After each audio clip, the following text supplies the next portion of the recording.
Sebelum lanjut ke videonya, admin mau memberitahu kalau lebih dari 90% penonton novel CN belum subscribe.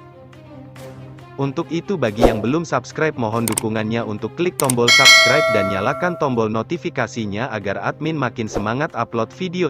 Cerita berlanjut, setelah pemimpin sekte Hu Haikuan meminta semua orang untuk bersiap untuk berperang karena dari belakang Gu Xuanchen muncul sekelompok orang di ranah surga. Sekelompok orang itu pun tiba di belakang Gu Xuanchen sambil berlutut mereka berkata, "Kami menyapa senior Gu, kami juga menyapa master sekte." Mereka adalah para murid penjaga gunung dan tetua Chihuo. Hu Haikuan dan para tetua yang melihat sekelompok orang yang datang adalah orang dari sekte Xiao Yao. Ia seketika kebingungan dan bertanya, "Tetua Chihuo, Han Gong dan Mo Kuanyan, apa yang terjadi dengan kalian?" Mo Kuanyan dengan semangat menjelaskan, "Master Sekte, ini semua berkat bimbingan senior Gu, kita semua telah menerobos ke ranah surga." Han Gong juga menambahkan, "Ya itu benar, ada juga kesengsaraan guntur surgawi yang sangat menakutkan, untung kita dibantu senior Gu dan melewatinya dengan sangat mudah." Mendengar itu mereka seketika terkejut, "Semua? Apa lusinan dari kalian telah selamat dari kesengsaraan guntur?" "Itu benar," jawab Mo Kuanyan. Hu Haikuan pun melirik ke arah Gu Xuanchen sambil berkata dalam hatinya, "Siapa dia sebenarnya?" Dan terlihat Gu Xuanchen yang berdiri dengan aura penindasan. Ia berkata, "Aku sebelumnya mendengar orang yang berkata ingin memberiku pelajaran." Dan scene berpindah setelah mereka semua pergi ke aula sekte Xiao Yao menemui patung leluhur sekte. Hu Haikuan bertanya pada Gu Xuanchen, "Apa kamu benar-benar senior tersembunyi dari sekte Xiao Yao?" Luo Shengshui menanggapi, "Master sekte, itu tidak mungkin. Dia hanyalah menantu dari keluarga Luo, yang dipenjara di bawah tanah selama 2 tahun dan dantiannya telah dihancurkan." Sambil melihat Gu Xuanchen ia meneruskan perkataannya, "Dia telah berada di kota Anyang selama ini, bagaimana dia bisa menjadi senior petapa sekte Xiao Yao?" Dengan tatapan membunuh Mo Kuanyan berkata, "Tetua Luo, meskipun kamu ditunjuk oleh leluhur, jika kamu kasar pada senior Gu." Sambil mengeluarkan pedang dari sarungnya ia melanjutkan perkataannya, "Jangan salahkan kami jika bertindak kasar." Melihat itu Luo Shengshui berteriak ke arah mereka, "Akan kulihat siapa yang berani menyentuhku."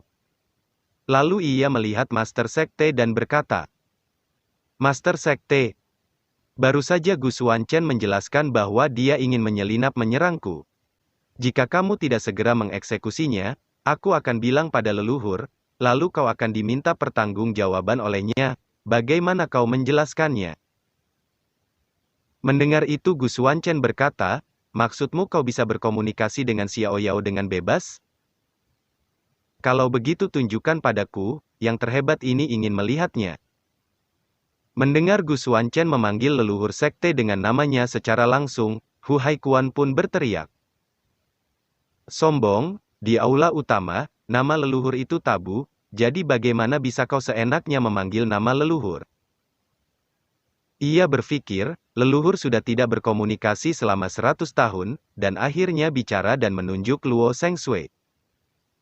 Lalu ia melanjutkan perkataannya, "Karena kamu telah melakukan hal baik untuk sekte Xiao Yao, sekarang segera bersujudlah ke patung leluhur untuk menebus kesalahan, jika tidak, jangan salahkan aku jika bersikap kasar." Dalam hatinya ia berkata, "Sebagai master sekte, bahkan jika aku menyinggung senior, aku harus memenuhi kepercayaan leluhur kepadaku." Mendengar Gu Xuanchen diminta bersujud di patung muridnya sendiri, ia menjawab, "Para orang tolol. Penglihatanmu sangat buruk, bagaimana bisa orang sepertimu menjadi pemimpin sekte?" Hu Haikuan pun menyerang dengan pedangnya sambil berkata, "Terlalu sombong." Namun pedangnya dengan mudah ditahan dengan 2 jari, yang membuat ia seketika terkejut. Dan Gu Xuanchen berkata, "Kau memintaku bersujud meminta maaf pada leluhurmu, kau tanyakan saja padanya, apa dia berani memintanya." Dan muncul kertas-kertas yang memancarkan cahaya keemasan yang membuat Hu Haikuan terpental dan mengeluarkan seteguk darah dari mulutnya. Tetua Tao Qian pun terkejut hingga kakinya lemas. Itu adalah kitab suci Kaisar Xiao Yao. Dan patung Xiao Yao bergerak mengangkat pedangnya ke arah Gu Xuanchen, hingga menimbulkan hembusan angin.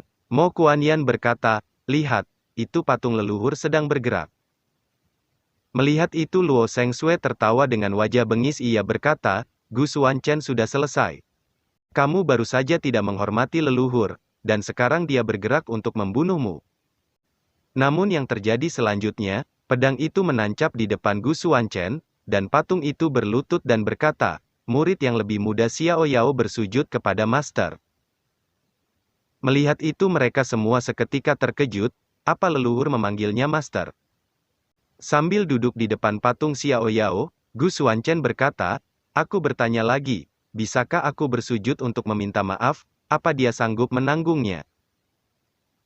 Hu Haikuan pun buru-buru bersujud dan berkata, "Murid ini tidak memiliki mata. Sebenarnya menyinggung leluhur, leluhur mohon maafkan saya."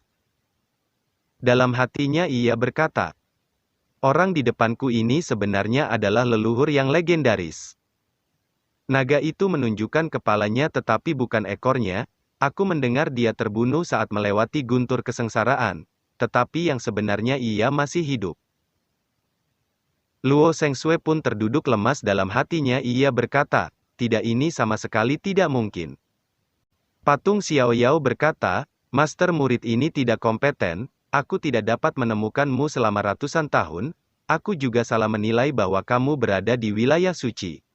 Gu Xuanchen berkata, "Sekarang kau telah naik ke domain suci, jangan berlama-lama di sini, kembalilah, hukum lintas dimensi bukanlah sesuatu yang bisa kau tanggung sekarang. Kamu dan aku, Master dan murid suatu hari akan bertemu lagi." Patung Xiao Yao menjawab, "Murid mematuhi perintah Master," dan muncul cahaya keemasan sambil melintas kembali. Ia berkata, "Keturunan Hu Haikuan, hormati dia seperti kau menghormatiku." Dan terlihat seluruh murid penjaga gunung dan para tetua yang bersujud sambil berkata, "Kami bersujud kepada leluhur, dan akan mengikuti ajaran leluhur." Luo Sengsue pun kebingungan dalam hatinya. Ia berkata, "Apa yang terjadi? Bukankah dia hanya sampah keluarga Gu? Bagaimana dia bisa jadi guru Kaisar Xiao Yao?" Lalu ia buru-buru bersujud dan berkata, "Murid Luo Sengsue, bersujud pada leluhur. Leluhur, saya mohon Anda ampuni hidup saya demi ikatan suami dan istri." Gu Xuanchen pun menyerangnya hingga terpental ke belakang dan berkata, "Di mana ketua balai hukuman?"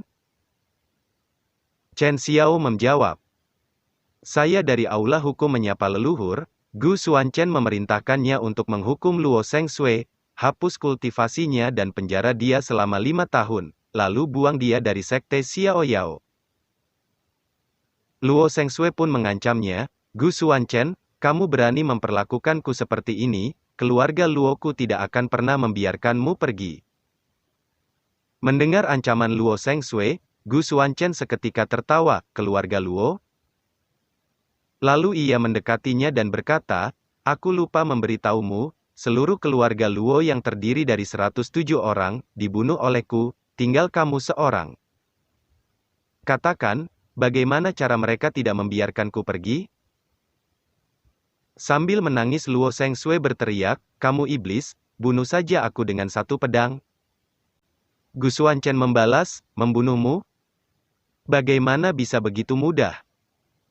Aku ingin kau hidup, untuk melihat bagaimana keluarga Guku bangkit." Sambil berjalan pergi ia berkata, "Jika kamu mati, bagaimana kau melihatnya?" Dan tetua aula hukum berjalan ke arahnya sambil membawa rantai besi. Ia mengikat leher Luo Sengsue dan berkata, "Dengan begini, kau tidak akan mengatakan sepatah kata pun yang tidak hormat pada leluhur. Yakinlah leluhur, murid menjamin 5 tahun ke depan akan terasa lebih lama untuknya." Lalu ia merobek mulutnya dan menyeret dia keluar. Hu Haikuan bertanya, "Apa perintah leluhur selanjutnya?" "Saya bersedia mematuhi perintah leluhur." Sambil memegang kepalanya Gu Xuanchen menjawab, "Sudah cukup, jangan terus memanggilku leluhur, panggil aku sama seperti murid ke-10, panggil aku Master." Salah satu tetua bertanya, Master pasti memiliki rencana yang matang ketika keluar dari gunung kali ini kan? Sambil berjalan ke tempat duduk Gu Xuanchen berkata, "Yah, belum ada rencana. Tapi aku ingin bertanya, di mana tempat pemimpin kultus api yang mengamuk?" Sedangkan di aula kultus api yang mengamuk, terlihat tetua berambut merah yang berkata, "Master Sekte. Sekte Xiao Yao ini benar-benar menantang surga? Beraninya mengatakan perang dengan anggota dari 3 sekte." Tetua berambut panjang menambahkan, "Dan juga utusan yang kami kirim juga terbunuh. Ini sama seperti tidak menganggap serius kultus api yang mengamuk." Dan terlihat Master Sekte Kultus Api, Lian, ia menjawab, "Kalau begitu kumpulkan para murid, dan segera kepung dan tekan Sekte Xiao Yao." Namun tiba-tiba ada seseorang yang muncul dari atap aula kultus api. Para tetua pun terkejut. Siapa yang datang, dan terlihat Gu Xuanchen yang mengeluarkan aura berbentuk rantai, yang mengikat leher para tetua kultus api. Ia berkata, "Sekelompok semut tidak layak untuk tahu namaku." Dan si rambut merah berteriak meminta tolong, "Master Kultus, tolong selamatkan saya." Melihat itu Master Kultus bergegas menyerang ke arah Gu Xuanchen dengan mengeluarkan aura api. Ia berkata, "Nak, apa kau cari mati?" Namun Gu Xuanchen dengan mudah menghindarinya, lalu ia menyerang balik dengan tebasan pedang hingga membuat lengan pemimpin kultus api terpotong. Dan ia seketika berteriak kesakitan, "Tidak tanganku!" Dan terlihat Gu Xuanchen yang berdiri sambil memegang pedang aura di tangannya, lalu ia menghampiri pemimpin kultus api yang terbaring di tanah dan berkata, "Nama sektemu kultus api yang mengamuk kan? Kalau begitu, biarkan kultusmu hancur seperti namanya." Lalu ia menjentikkan jarinya, dan muncul api yang membakar seluruh kultus dan orang-orang di dalamnya.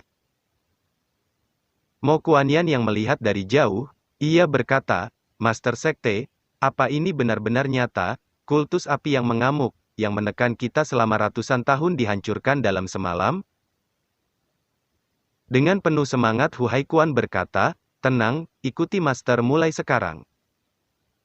Jangan membuat keributan tentang adegan seperti ini, jangan mempermalukan orang tua ini."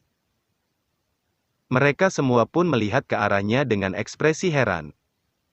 Dan Mo Kuanyan berbisik ke Master Sekte, "Master Sekte, dapatkah kau mengontrol mulutmu yang akan terbang ke langit?" Dan Master Sekte mengangkat pedangnya dan berkata, "Para murid ikuti aku." Mereka semua pun turun menerjang ke arah Sekte Kultus Api yang mengamuk.